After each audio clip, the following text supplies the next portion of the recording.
Tapi sebagai seorang mak, adakah kita dikira sebagai seorang mak yang selfish bila kita decide nak kejar impian kita dan tinggalkan keluarga? Anak kau kat rumah ke kat gunung sama je orangnya. So dua-dua susah jaga. So disebabkan kahwin dan anak tu menghalang you untuk kejar impian you.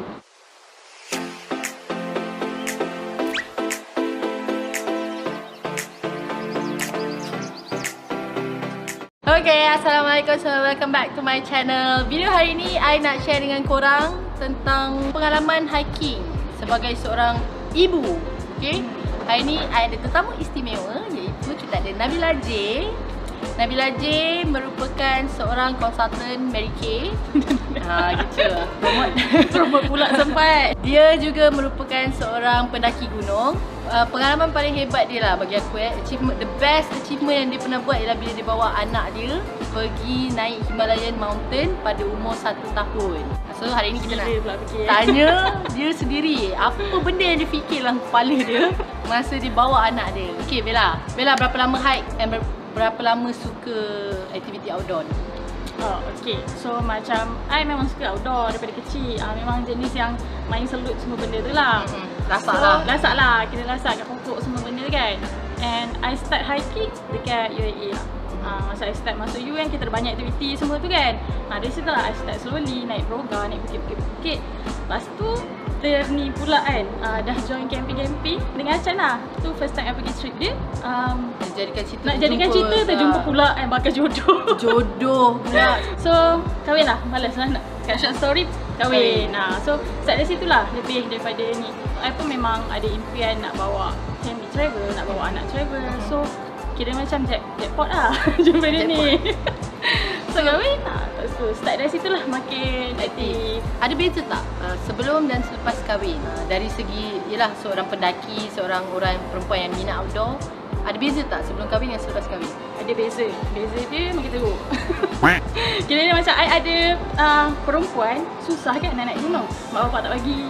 Bahaya. Sekejap lagi ikut kena ni lah kan. Ni lah. Macam-macam lah orang urat lah apa kan. So bila I jumpa kahwin dengan dia, so memang macam jackpot kedua. Itu macam menghalalkan lah. Macam menghalal dan senang ada orang jaga I. Yes, betul. So macam daripada segi keselamatan diri perempuan, daripada segi mak bapak tak percaya tu, macam percaya lah, tak apalah dia pergilah dengan lelaki dia. Senang. Senang. Tapi mak bapak you tak marah Achan ke? Sebab bawa anak dara aku jalan-jalan gunung-gunung ni. Okay, macam mak I dia jenis sporting. Dia memang jenis sporting. Dia macam, dia more kepada banyak trust I lah. Sebab I daripada kecil yang lasak. So dia tahu macam, okay, anak dia perempuan pun macam tu. So kalau lelaki dah adventure consultant pula, lagi okey lah. So dia orang percaya lah. Dia cakap daripada pergi seorang-seorang. So lagi percaya. I rasa you pun ada pengalaman tu yang macam ayah you macam hal ni tu, macam ada plain lah apa benda semua kan. So mak-mak macam tu lah. Tapi I ada, macam mana orang nak cakap lah, ada tiket yang halal lah kat tepi macam tu. I pun macam tu. Macam mak bapak I tak bagi. Cuma sekarang ni mak bapak I tak jumpa orang yang dia percayakan untuk dia bawa aku lagi. So dia macam double lah. Dia ada masalah trust kat situ. Trust issues jugalah. Okay Bella, masa beranak cinta, apa perasaan? Memandangkan tahu lepas jadi mak ni, memang lagi lah lain lah. Faham? Dia takkan sama macam dulu. I tak tahulah sebab I bukan mak kan. So I rasa kalau rata-rata orang kat luar sana tu bila dia jadi mak, dia dah automatik jadi mak. Dia dah lupakan diri dia yang sebelum dia jadi mak tu. So apa pendapat you? Macam I tak rasa that one is halangan lah. Banyak orang yang macam rasa, oh bila aku kahwin hidup aku dah tamat. Bila aku dah ada anak hidup macam okey lah, I jadi serumah, duduk rumah je.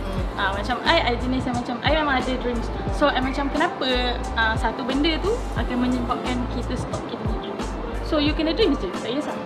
Then you kena prepare lah apa nak buat.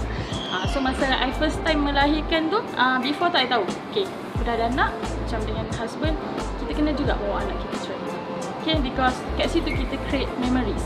Okay, macam kita orang tak ada istilah macam, oh tak apalah nanti minggu ni I jaga anak, you pergi travel. Minggu depan kita switch lah. Kita orang nak sambung. Because contohlah macam kita orang tak adalah isu yang macam nak me time. Bagi family tu lah is my time kan. Buat sama-sama lah. Tapi of course lah, you kena ada partner yang betul-betul faham. So you kena educate juga kan. So contoh bagi contoh macam macam I buat Mary Kay banyak dapat free trip. Okay, I not really excited about that. Sebab you pergi Sebab seorang. I pergi seorang. Dia best. Dia macam Tapi dia adalah kepuasan sementara. Deepnya. Orang lain dah macam Ya, bagi kan sampai sana dia macam okay, happy, I get situ kan. Tapi you rasa kosong, you rasa something lain tak sama tau. Your friends dengan, maybe I jenis type family person kot.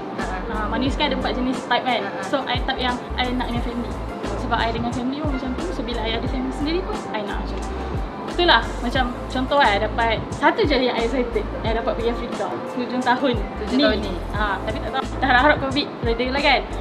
So I dapat bawa husband. Oh dia memang dia memang belanja husband. Dia belanja husband sekali. Tu je I paling excited. Tapi I tak cakap lah free trip tu tak best. Dia best if you don't have commitment lagi, you belum ada family. Best kot. Best kan. Macam saya.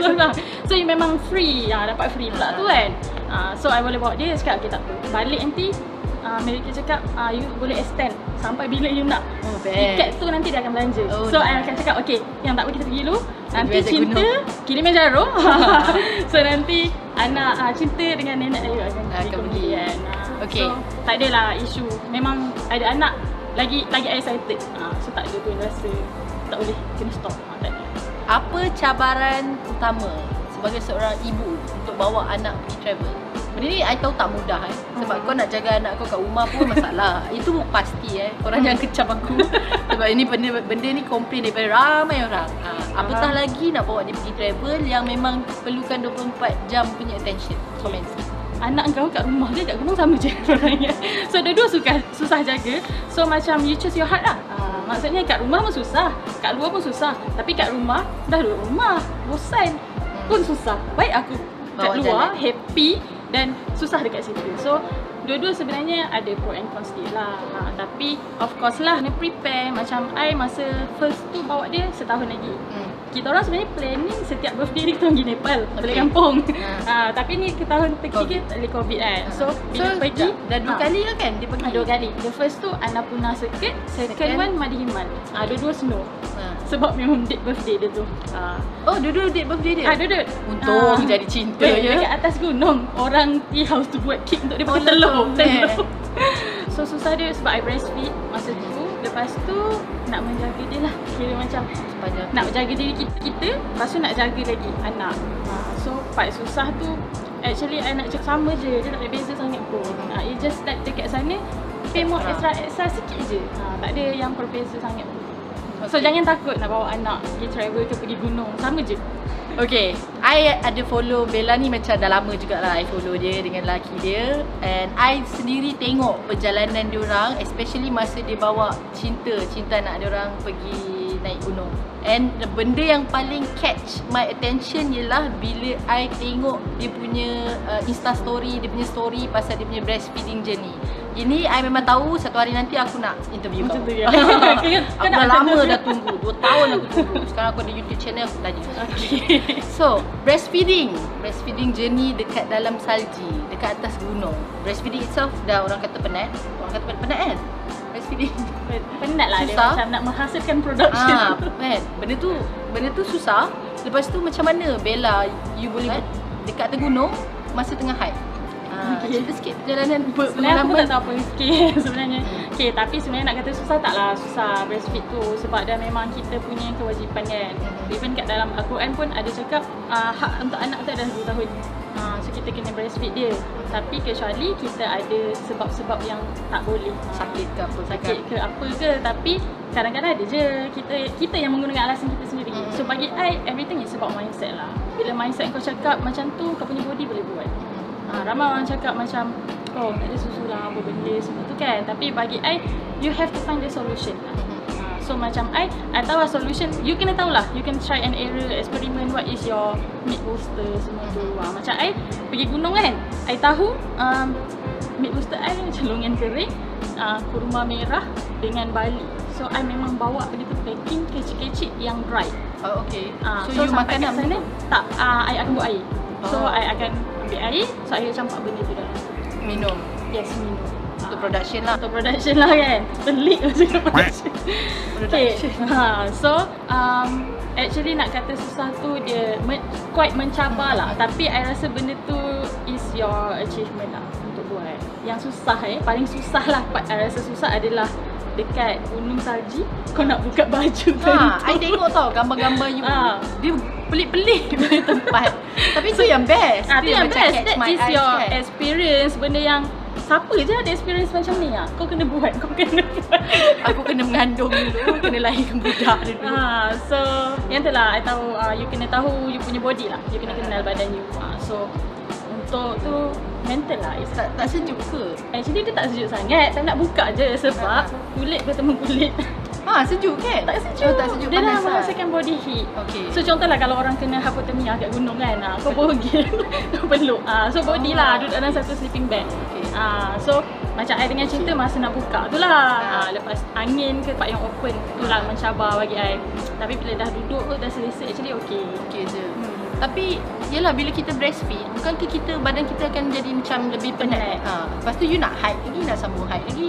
Yang tu lah yang maksudnya I tahu body I macam ni. So along the way I akan ada snacks. I akan makan extra daripada orang And lain. lapar juga kan? So I akan lapar. So I make sure I cukup. I banyak. So makan. After macam ni tau, dia kalau orang breastfeed ni, dia kira macam you dah keluar kan, and then you kena top up Okay. right away. So kadang-kadang perempuan bila dia busy ke apa benda kan, so bila dia menyusukan anak, lepas tu dia buat kerja lain. So dia tak cukup sumber untuk menghasilkan. So macam I along the way tu, after I breastfeed je, I akan top up. I makan lah sikit-sikit apa-apa lah yang memang bagi I milk booster. So dia tak penat sangat lah sebenarnya. So boleh I pun boleh, mampu. Mampu. So you pun ada husband yang memang support. Exhibit A, bukti yang kita mampu. Mampu, mindset pun penting. Tak ada masalah breastfeeding. Ada. Tapi you never know lah kalau you tak try. Kena cuba juga nak Cuba tak lah, nak. cuba. So, So actually cuma boleh. alasannya. Dia macam Macam alasan tak dan boleh. mind block orang. Sebenarnya bila you try to open, tapi maybe lah ada orang yang macam cakap tak nak lah pergi kan, sekejap lagi habis duit, dah beli, dah macam-macam, dah bayar semua, tiba-tiba trip tak ni, tak terlaksana kan. Sebab bawa budak susah. Betul. Macam tu lah. Tapi- Apa betul, komen betul. you tak kalau macam tu? Let's say lah, yelah kita bawa budak kan, so kita ada je potensi macam kita tak sampai kita punya destination tu. So korang dah spend banyak ni. Betul. So Apa bagi kita perception orang you? ni lah, kau tak kau kerja puncak tu, puncak tak lari tu. So you can try again later. So macam bagi I lah, pernah tak dengar perbezaan traveller dan tourist? Tourist dia pergi untuk tengok apa yang dia nak tengok. Contoh kau pergi France, kau nak tengok Eiffel Tower, kau kena sampai itu. Kalau tak, mission kau tak terlaksana kan. Tapi traveller ni, dia jenis yang tak ada itinerary yang sebenar. Dia jenis langgar. So dia collect memories along the journey. So bagi I, tak apa je macam kalau kau betul-betul actually kau dah spend time dengan family tu, dah cukup-cukup bermakna dah. Walaupun kau tak sampai puncak. So you rasa mustahil tak untuk mak-mak di luar sana buat benda ni? Benda yang you tengah buat sekarang ni. Bagi I tak mustahil sebab I pun dah pernah nampak lah. Macam I start juga educate people. So I pun nampak dah, even my friend dah bawa pergi naik gunung semua kan, dah breastfeed. So I rasa dia bukan benda yang mustahil lah. Dia benda yang mustahil if you nekat nak buat. Lepas tu bila you ada, you rasa you committed nak buat, lepas tu you rasa macam I can do this, my mindset cakap boleh, insyaAllah boleh. But be prepared if anything happen. Prepare awal-awal. Sebab selalu orang takut bila dia tak prepare. Preparation is the key, okay?